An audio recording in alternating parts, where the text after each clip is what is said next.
So we're going to start up at the barricade and somewhere up on the barricade, I don't care where. Okay.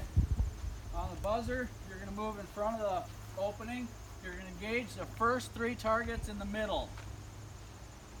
2 rounds each, like Larry said. If you put one in the black, shoot again. Okay. From after those first 3 targets, you can either move left or move right. Move to this side of the barricade. It doesn't matter where you are.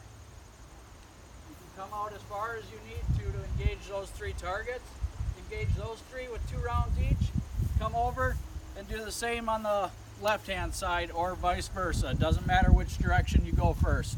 But 9 targets, 2 rounds minimum per target.